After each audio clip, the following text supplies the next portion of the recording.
Okay, well, we're back. What I want to show you how to do here is just make a savory crepe with a filling. I've got some, you can see, some ricotta cheese here, just some whole milk ricotta.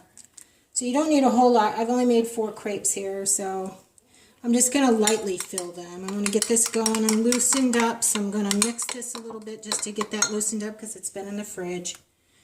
I always keep some around. You can always mix it with a little bit of lemon zest, a touch of lemon juice, some capers, and some herbs if you like to make them savory, with a little bit of sprinkled cheese, which is grated Parmesan cheese.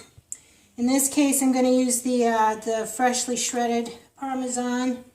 I'm going to mix that in here just to, while these crepes are nice and hot still. A little bit of mix in there, they'll just warm it up, and it'll just have a little softness about the Parmesan. We don't really need it melty. That's really not the point. You want a good flavor that the Parmesan gives, so you don't have to use too much of the salt in here. And if you're using capers, that gives it the added brine. You will use a touch of salt. I use a little bit of sea salt. I'm very careful, just a touch. You can use a little bit of ground pepper if you'd like, a little fresh ground pepper. Miss Jaden's going to help me with this, and so I'm not going to use any pepper so we don't have any.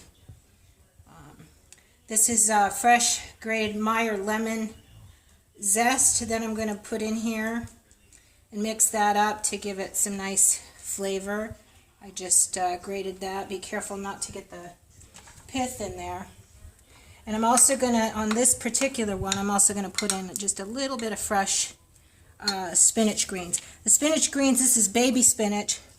It's going to actually wilt down a little bit in that warm crepe.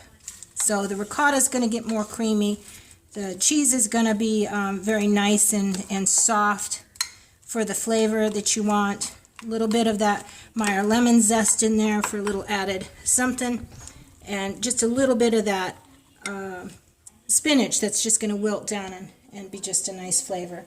Now what we're going to do here is have Miss Jaden fill these for us, and you can see how easy it is. Even a child could do it.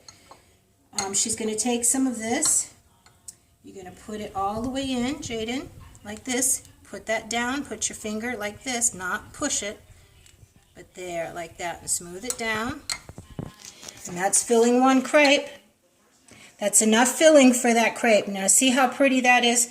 We're going to go ahead and plate it over here nicely on a nice plate, and it looks like something you get out of a restaurant. Jaden will do the next thing. And this is how we're making savory crepes today with the Velata crepe maker, and how easy it is. Even a child could do it, and how tasty it is. You could do it with sweet stuff, savory stuff, and plate it up nicely.